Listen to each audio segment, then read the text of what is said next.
When most people think of sex, they think of passion, pleasure, or intimacy.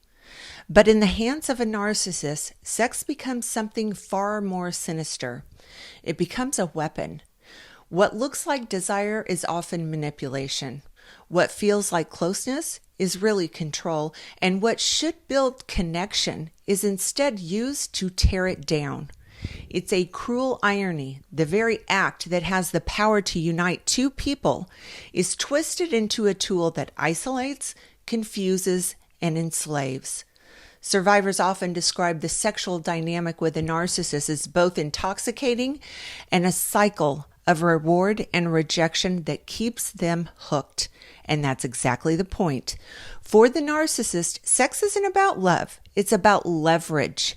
And in today's video, we are going to dive into this topic, and I am going to explain the exact abuse and manipulation tactics that narcissists use and sexually subject their target to that are designed to gain power and control over their life. But first, if you're new to this channel, I'd like to take a moment and welcome you and invite you to please subscribe and be sure and hit that notification bell because I put out new videos every week.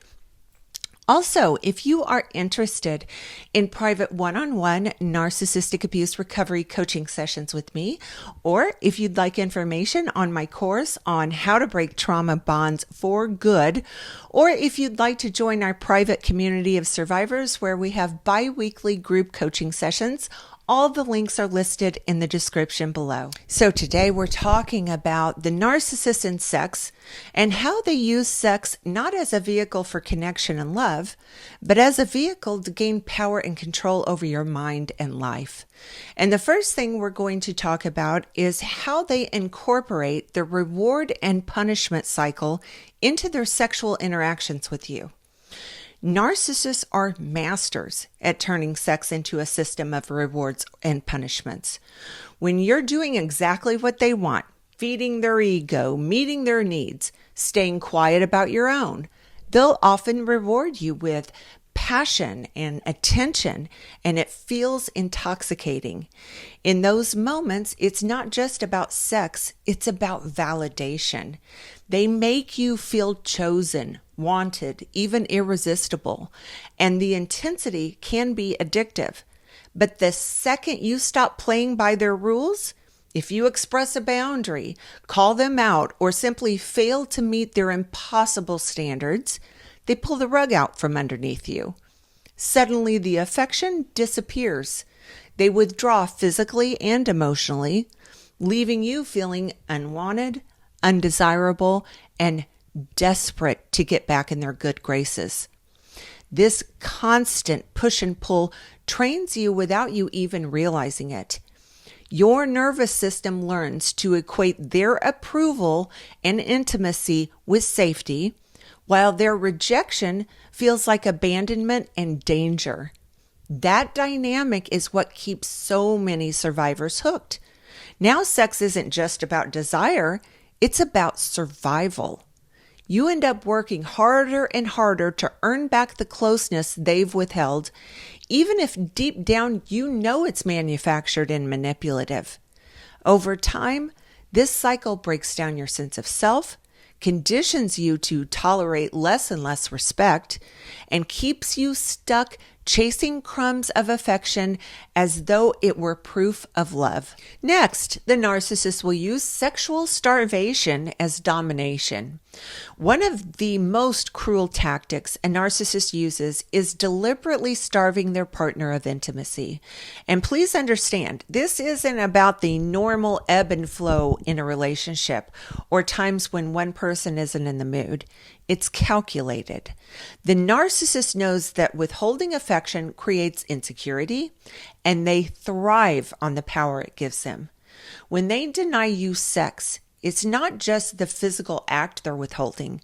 It's connection, it's comfort, and validation. And over time, this intentional rejection chips away at your self-esteem, making you wonder if you're unattractive, unworthy, or somehow to blame. The truth is, their withdrawal has nothing to do with your desirability and everything to do with control. By keeping you in a state of longing, They force you into a position where you are constantly questioning yourself and trying harder to earn their affection. It becomes a silent form of punishment. Every refusal is a reminder that they decide when and if you're worthy of closeness. Some survivors describe this as one of the most painful aspects of the relationship because it's rejection on such a primal level. The deprivation not only hurts your confidence, it deepens your dependence on them. You begin to cling to even the smallest scraps of attention, which makes their eventual selective displays of intimacy feel like water to someone who's dying of thirst.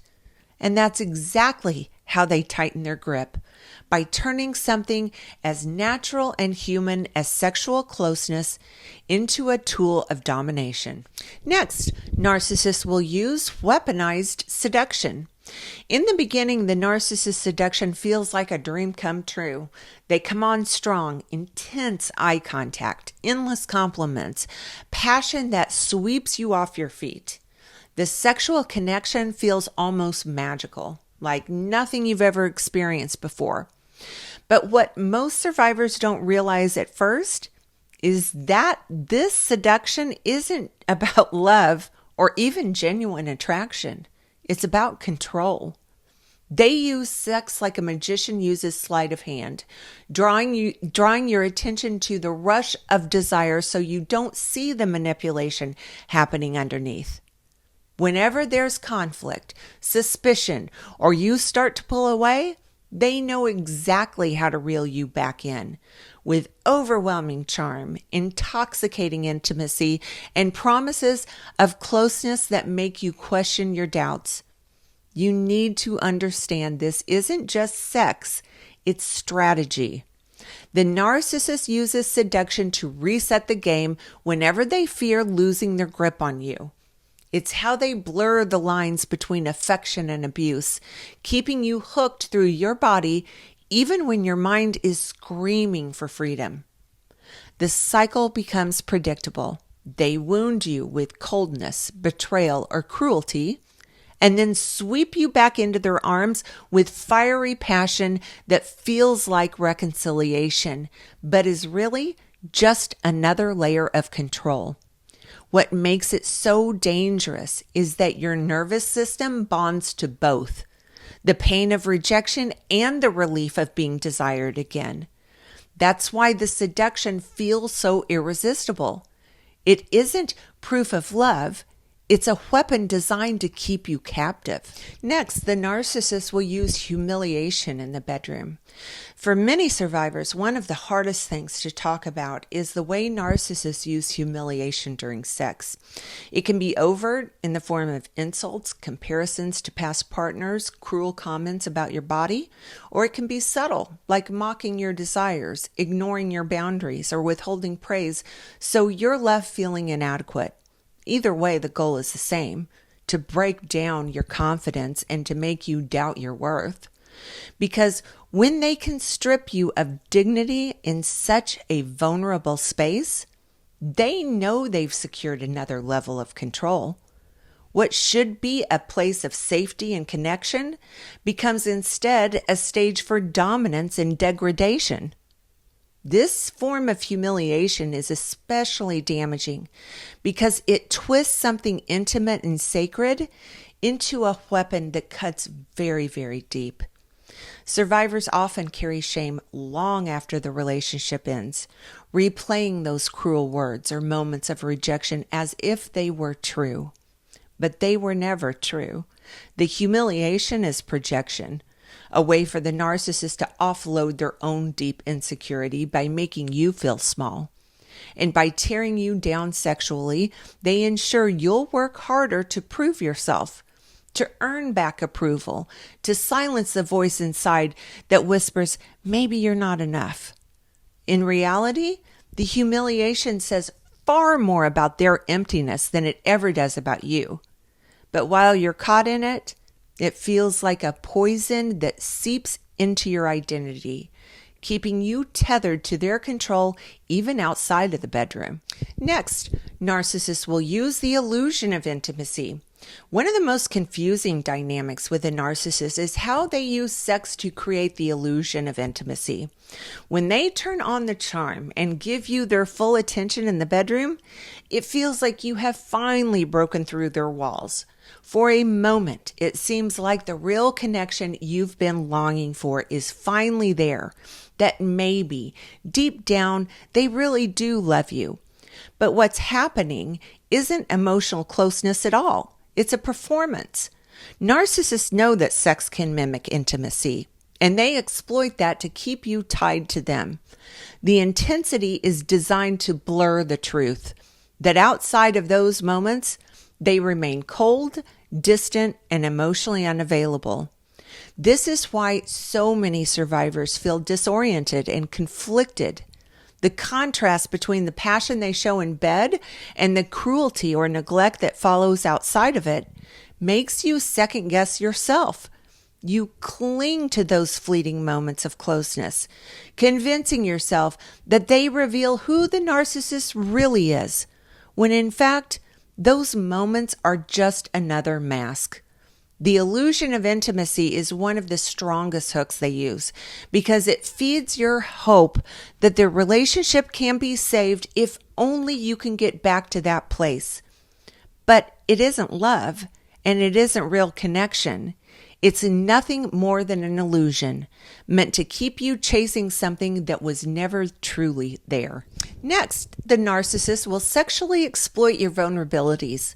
Narcissists have a sharp eye for weakness, and in the bedroom, that can become one of the most damaging forms of exploitation. If you've ever shared insecurities about your body or past experiences or struggles with intimacy, they'll store that information away, not to love you through it, but to use it against you. They may mock the very things you confided, highlight your perceived flaws in moments when you feel most exposed, or manipulate you into doing things that cross your boundaries by preying on your fear of rejection. What should have been moments of trust and vulnerability are twisted into opportunities for dominance and control. And this tactic is particularly cruel because it turns your openness into ammunition.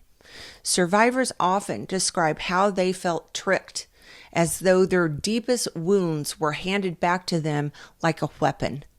Instead of intimacy creating safety, it becomes another arena for manipulation, leaving you ashamed and confused. And over time, this erodes not only your confidence in the relationship, but also your relationship with yourself. You start to distrust your own body, your own desires, even your right to say no.